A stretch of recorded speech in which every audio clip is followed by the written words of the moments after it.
Hoje a gente está recebendo um integrante da comunidade LGBT. Ele é um homem gay dentro da cena pop nacional. Ele é de Pernambuco e vai bater um super papo com a gente. Seja muito bem-vindo, Romero Ferro, aqui no Fino. Obrigado pessoal, prazer estar aqui. Primeira entrevista assim no Rio de Janeiro, depois desse processo de pandemia, e eu estou bem feliz de estar conversando com você. A gente quer que esse trio ele seja um trio LGBT, o primeiro trio LGBT do Galo da Madrugada. Você está tão enraizado da sociedade, né, dos costumes que você vive, da forma como você foi criado, que você reproduz isso sem saber. Eu estava cantando com um sotaque mais suave, que era puxado para o sotaque do Sudeste, porque me diziam que aquilo ali era a forma certa de cantar. E eu não entendia que o meu sotaque, por exemplo, hoje, faz parte fortemente da minha identidade.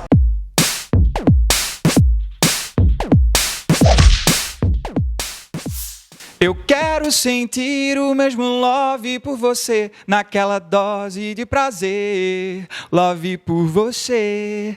Eu quero sentir o mesmo love por você, naquela dose de prazer, love por você. Pra gente te conhecer melhor, conta pra gente, são quantos anos de carreira, Romero? Mais ou menos uns 7 anos. Eu lancei meu primeiro álbum no final de 2016, mas eu já estava trabalhando um pouco antes, já tinha feito alguns shows e, enfim. Foi o primeiro álbum, que é o Arsênico, que concorreu ao Prêmio da Música Brasileira e que a partir desse momento começou a me projetar mais para o cenário nacional. E em 2019, no final de 2019, eu lancei o segundo álbum, que foi de fato o álbum que consolidou mais meu nome no mercado da música independente. E aí esse álbum, o primeiro grande destaque, eu acho que foi Pra Te Conquistar, que é o primeiro single. Nesse álbum que veio o feat com o Luiz Caldas. Também, exatamente. E com a Duda Beat. E com a Duda Beat. Amo a Duda Beat. E tem um feat com a Mel também, com a Mel... Ex-Banduó? Isso, Mel Gonçalves, e com o Irã, se você conhece o Irã. Conheço, ele fez uma música bafo com a Glória Pois também. é. Tem os dois numa música só. Jura? E tem o Otto também. A música fala tolerância zero e tem todo esse contexto, é uma música de protesto a favor da nossa comunidade, contra a intolerância, na verdade. Você falou que você concorreu ao Prêmio da Música Brasileira, o ano foi 2017, né? Foi 2017. Esse prêmio, você foi indicado por qual canção? Eu fui indicado pelo álbum inteiro. Que delícia! Como o melhor cantor popular. Estava concorrendo junto com o Luiz Caldas e com o Odair José, que são super artistas, cada um no seu meio musical. O Odair José é gigante, né? É, gigantescos. Eu fiquei lisonjeadíssimo e, enfim, foi uma noite incrível do prêmio. Não levei o prêmio, quem levou foi o Odair, extremamente merecido, mas iniciei aí contato com os dois. Hoje eu tenho até um feat com o Luiz Caldas, que começou nessa noite aí.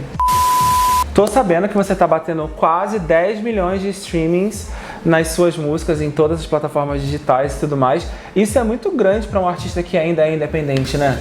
É, isso é bem grande, porque, como eu te disse, as pessoas às vezes têm uma impressão errada de mercado, de trabalho, e nada acontece da noite para o dia, principalmente nesse cenário da música pop, onde tem muita gente boa fazendo trabalhos muito consistentes e, enfim, visionários, e muita gente massa mesmo. Duda mesmo é um exemplo de uma pessoa que conquistou aí um caminho incrível e até muita gente vê como um ponto fora da curva, assim, porque ela também é independente. Desde o início da sua carreira, você abertamente se posicionou como um homem gay? Sim. Na verdade, quando eu comecei a cantar mesmo, eu ainda não tinha me assumido de fato, saído do armário, falado com a minha família e tal. Mas a música foi um processo que me ajudou muito a me entender, de entender que eu não era uma pessoa esquisita, que não tinha nada de errado comigo e todos aqueles clichês que nós, LGBT, sofremos diariamente, infelizmente. Você deixa explícito a sua afetividade nas músicas que você entrega para os seus fãs? No primeiro álbum, não. É muito engraçado isso, porque eu não pensava nisso, era louco, né? Eu tinha uma ideia no primeiro álbum de assim, não vou misturar a minha sexualidade com as minhas canções e, enfim, também a gente não estava pautando tanto isso. Esse segundo foi completamente Mas você em algum momento se forçou a pensar, nossa, eu tenho que performar uma identidade heteronormativa? Eu acho que de uma forma claramente a gente não pensa. Eu não pensei assim, estrategicamente vou fazer isso, mas você está tão enraizado da sociedade, né, dos costumes que você vive, da forma como você foi criado, que você reproduz isso sem saber. E hoje eu vejo, quando eu olho para trás, o meu primeiro álbum e tudo que tinha, que eu acho incrível e tenho o maior carinho, eu entendo que eu reproduzi um pouco disso em mim Mas a música, como eu te falei, ela foi ajudando a encontrar esse Romero verdadeiro e eu continuo me encontrando diariamente. Você já sofreu algum caso bem assim, claro, de homofobia dentro da sua música? Já sim. Desde contratantes torcendo o nariz pra quando me via vestido, entendeu? Sempre que eu chegava, existia aquele... Eu chegava, sei lá, no local do backstage, aí existia aquele olhar do tipo assim... Quem é essa bichinha que tá entrando aí, entendeu? Eu não entendia tanto isso, depois eu percebi que era homofobia sim. Rola muito isso de assédio, de você tá entrando pra cantar e aí você vê, aí tem alguém lá da produção vai e pega na sua bunda, sabe? Tipo, você tá entrando porque as pessoas às vezes acham que o LGBT é brincadeira e qualquer pessoa pode chegar e fazer o que quiser, e não é isso. E eu acho que a gente precisa falar sobre isso, inclusive. Esse assédio que você sofreu foi uma coisa que te deixou, assim, que atrapalhou a sua performance no palco? Não, porque, na verdade, situações de assédio acontecem muito mais comumente do que a gente imagina, né? Desde assédios mais sérios até assédios menores, que todos são sérios. Mas eu não entendi na hora. E depois, já agora, recentemente, a gente tendo essas discussões sobre o que é cada coisa e colocando nomenclatura no que é cada coisa, eu percebi, caramba, isso configura homofobia, isso configura assédio. Por isso que a gente precisa desse diálogo que eu estava falando. E eu não falo isso que eu falei querendo invisibilizar nenhuma outra causa e nenhuma outra questão de assédio, porque eu sei que, enfim, muitas mulheres sofrem assédio, muitos LGBTs sofrem assédio. E eu falo de uma condição privilegiada, porque eu sou um cara cis, branco, gay. Eu sei que eu sofri vários preconceitos, mas que não chegaram perto das pessoas trans, por exemplo, que sofrem preconceito muito mais, e de pessoas pretas por conta da cor, e de mulheres por conta enfim, dessas diferenças que existem, e a gente precisa discutir sobre isso, sabe? Falar cada vez mais para que a gente possa entender esses assuntos. Por exemplo, quando isso aconteceu comigo, não entendi o que aconteceu.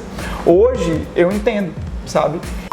Você chutou a porta do armário, assim, com tudo que tem direito, porque você teve um trio elétrico entre os 35 do Galo da Madrugada e a sua grande... Você era o puxador oficial do trio, o trio era seu, mas a sua grande convidada é uma artista maravilhosa que está aí em ascensão já há um tempo, que é a Super Pabllo Vittar. Como é que foi isso? Conta. Olha, esse foi um dos momentos, assim, que está entre os mais inesquecíveis desse processo de música, de carreira. Olha, só falando aqui pra gente fazer comparação Rio-Pernambuco, o Galo da Madrugada é como se fosse as escolas de samba aqui no Rio. Uhum. E tem um trio no Galo, é como se você estivesse desfilando com uma escola. Eu já tinha feito o desfile do Galo em 2018, só que não tinha levado esse viés pro trio, né? Eu tava chegando lá com o projeto e tal, olha, vamos fazer... Mas o trio, ele já tinha essa pegada pop, porque o Galo, o ritmo mais forte do Galo da Madrugada é o frevo. E eu propus misturar o frevo com a música pop, com o brega, que é a música pop pernambucana. Eu fiz o convite para Pabllo antes, ela tinha topado, eu tinha dito, vai rolar isso e isso, vou propor para eles, você topa? Ela falou, topo. E aí eu cheguei para eles e disse assim, a gente quer que esse trio, ele seja um trio LGBT, o primeiro trio LGBT do Galo da Madrugada, e que traga a Pabllo como convidada, enfim. Quem é melhor para representar a nossa classe do que ela hoje aqui, né? Você acha que você, por ser homem, é mais difícil você estourar fazendo música pop? Eu acho que existe uma problemática, sim, né, com essa questão do homem cis fazendo música pop. Mas eu sou uma pessoa muito positiva e eu estou tentando construir a minha trajetória da melhor forma possível para quebrar isso. Eu quebrei muitas coisas, eu sou do interior de Pernambuco, eu vim de uma família extremamente tradicional, eu sofri muito bullying por conta da minha sexualidade, por conta da arte. Então isso para mim foi vencer em muitos pontos, em muitos sentidos. Se hoje, por exemplo, eu parasse de cantar, eu já ia estar muito feliz com tudo que eu conquistei. Bom, e aí tem a questão de ser um cantor homem fazendo música pop e ser um cantor homem e gay fazendo música pop. Fica mais difícil? Atrapalha? Ou a gente já está num ponto que isso até ajuda de alguma forma? Eu acho que ainda tem muitas coisas que atrapalham e por isso que a gente precisa falar mais sobre isso, né? Ainda existe um preconceito muito grande. Por exemplo, a Pabllo é uma artista que chegou no tamanho que ela chegou, ela ainda sofre preconceito. Tem rádios que não tocam Pabllo Vittar no Brasil. Se você parar pra imaginar. É uma loucura isso, né? É uma loucura. Então imagina pra gente, sabe? Pra artistas menores. Eu tava vendo uma entrevista esses dias que o João lançou 2 álbuns, ele tá lançando o 3º agora. Depois do 3º álbum, que ele começou a lançar, o primeiro single desse 3º álbum começou a tocar nas rádios. Antes não tocava. Então, por que isso? Existe sim um preconceito velado de uma forma geral com toda a classe LGBTQIA+. Cada um tem sua luta, tem a sua narrativa de vida, tem as suas questões, e eu acho que a gente tem que falar todos nós, de uma forma muito clara e muito ampla para que a gente se ajude, né? Para que a gente, instrua um ou outro, para que a gente pesquise, para que a gente fomente e se fortaleça para quebrar esse preconceito. Bom, em 2021, a gente está tendo um fenômeno. Eu sei que você é pernambucano, mas tem um estado irmão de vocês, que é a Paraíba. E a gente tem no Big Brother Brasil uma participante que é muito querida e que fala muito próximo do seu sotaque. Como que você, que é pernambucano, nordestino, tá vendo a participação da Juliette no Big Brother Brasil? Cara, eu tô super feliz, ela sempre foi uma participante, ela e o Gil, na verdade, que o Gil é de Pernambuco, né? Ela sempre foi uma participante que, quando eu bati o olho de primeira, eu fiz assim, caramba, que bom que temos sotaques diferentes ali naquele contexto do programa, que é o BBB, que é um programa imenso. E isso só fortifica essa questão das diferenças, né, que a gente tem de sotaques no Brasil, que eu já ouvi, por exemplo, quando eu era mais novo, que eu ia precisar mudar o meu sotaque para cantar. E as minhas primeiras gravações, se você for ouvir, não do disco, mas primeiras antes do disco, eu estava cantando com um sotaque mais suave, que era puxado para o sotaque do Sudeste, porque me diziam que aquilo ali era a forma certa de cantar. E eu não entendia que o meu sotaque, por exemplo, hoje, faz parte fortemente da minha identidade.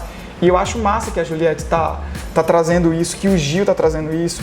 Eles sofreram xenofobia lá dentro do BBB, sofreram sim, mas é isso, volta a bater no ponto que a gente precisa trazer essas pautas para o grande público, para o público descobrir essas pessoas, descobrir esses sotaques, descobrir essas diferenças e entender que todos nós somos diferentes, nós todos, assim, não existe ninguém igual a ninguém. Essa padronização maluca da sociedade é que faz a gente pensar que todas as pessoas precisam ser iguais a alguma coisa, mas isso não existe. Eu sou diferente de você, que é diferente de quem está assistindo, e todos nós somos diferentes e a gente tem que ser feliz com essas especificidades e essas diferenças aí. Bom, eu queria agradecer, Romero, que você está aqui com a gente hoje. Obrigado a você, obrigado a todo mundo que está assistindo a gente. E é isso, vamos se juntar para a gente fortalecer a nossa classe, para a gente entender todas as nossas demandas e diferenças e bater na cara do preconceito aí. Gente, se você gostou dessa entrevista, se inscreve aqui no canal, compartilha, comenta e dá o seu joinha, entendeu? Porque isso é muito importante pra gente continuar fazendo conteúdo LGBT pra vocês. Mas é domingo e eu não tenho graça, não tenho pressa, mantenho a raça. Escolho fio a fio, eu luto, respiro fundo e vou mais fundo. E o que é que te interessa? O que é que te dá saudade? Me sinto louco em não estar inteiro, não sei ser só de metade.